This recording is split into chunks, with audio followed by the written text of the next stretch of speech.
All right, today we're going to break down the tiny, everyday habits that can build a lifetime of financial freedom. Let's jump right in. You know that feeling? That little wave of anxiety when you look at your bank account? Yeah, if you've ever felt that, you are definitely not alone. But here's the good news. That feeling doesn't have to be your permanent reality. Look, building real financial freedom isn't about some huge dramatic event like winning the lottery. It's actually all about the small stuff. It's the tiny, consistent habits you do every day that build real, lasting wealth. All right, so let's dive into phase one. This is all about rethinking your relationship with money. Seriously, before you can change what you do, you have to change how you think. Okay, let's kick things off with a really powerful idea: the true cost of time. See, we usually think about what things cost in dollars, right? But what if we thought about them in hours of our life? And I'm not talking about your official hourly wage. No. This is your real wage, after you factor in taxes, your commute, and all those other work-related costs. So how do you figure this out? It's actually pretty simple, just 3 steps. First, grab your annual take-home pay. That's what's left after taxes. Second, you got to add up all the time you spend on work. Not just the 9 to 5, but your commute, getting ready, all of it.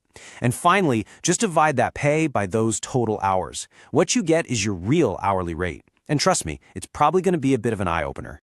And this, right here, is a total game changer. Suddenly, that $200 dinner isn't just money.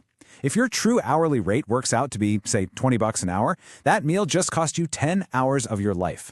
Now, when you're about to buy something, you ask yourself, is this really worth 10 hours of my time?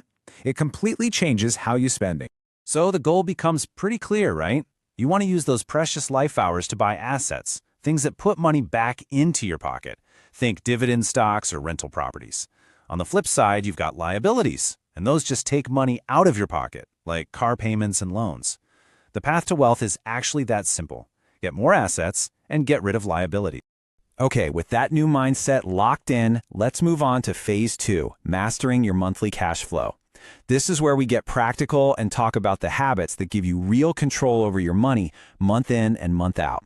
A fantastic place to start is the 50-30-20 rule. It's a super simple but really effective way to organize your money.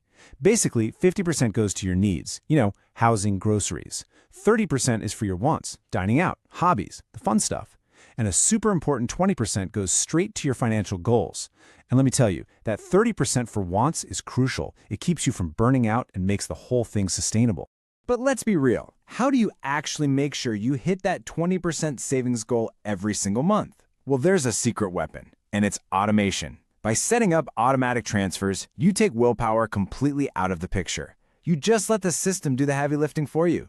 And this brings us to probably one of the most powerful rules in all of personal finance. Pay yourself first. Always. Before you pay the rent, before the phone bill, you pay future you. So what's a good target? Aim to save at least 15% of your take-home pay, and then work your way up to that 20% goal. The trick is to automate that transfer for the exact day you get paid. The money is gone from your checking account before you even have a chance to miss it. It's simple. You can't spend what you don't see.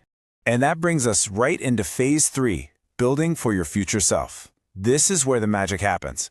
We take that money you've been automatically saving and we put it to work, letting these small, consistent actions grow into something massive over time. Just take a look at this. This chart shows the insane power of compound interest. You've got the early investor who only invests for 10 years and then stops. Then you have the later investor who invests 3 times as much money over 30 years. But look who ends up with more, the early bird. It's not about how much you invest, it's about how much time your money has to grow. Time is your absolute greatest asset. Now, if you're looking at that and feeling a little discouraged, like maybe you're starting late, don't be. There's that old saying, the best time to plant a tree was 20 years ago. The second best time is right now. Starting today, even with just a little bit, is infinitely better than not starting at all. But hey, investing isn't just about stocks and bonds. You know what the most powerful investment you can ever make is? It's in yourself. Your skills, your knowledge, your ability to learn, that's the real engine that's going to drive your earnings for the rest of your life. Think about it this way. What if you learned one new skill that boosted your earning power by just 10%? Over your entire career, that could easily add up to hundreds of thousands of extra dollars. Now that's a return on investment you're just not going to find anywhere else. So to keep everything on track without getting overwhelmed, just use a simple little financial checklist. Every month, take a quick look at your 50-30-20 budget. Every quarter, pick one bill, like your cell phone or internet, and try to negotiate a better deal. And also, every quarter, just track your net worth. It's so motivating to see that number go up. These simple check-ins are all it takes to stay focused. And that brings us to our final section, Phase 4, Stay Motivated for the Marathon. Because let's face it, building wealth isn't a sprint, it's a marathon. This last part is all about the mindset you need to stay in the game for the long run. You know, it's so easy to get discouraged when the goal is so far away. And that's exactly why you have to celebrate the small wins along the way. I mean, really celebrate them. Saved your first $1,000? Awesome. Paid off a credit card? That's huge. Negotiated your phone bill down $20 a month? That's a win. Acknowledging that progress literally rewires your brain to keep going. And just remember, the goal here is progress, not perfection. You're going to have months where you overspend. It happens. That's just part of the journey. What really matters is that you're consistently moving forward, even if it's just a little bit. That's how you build momentum, and ultimately, that's how you build real, lasting wealth. So, as we wrap this up, I want to leave you with a simple question. What is the one tiny habit you're going to start today?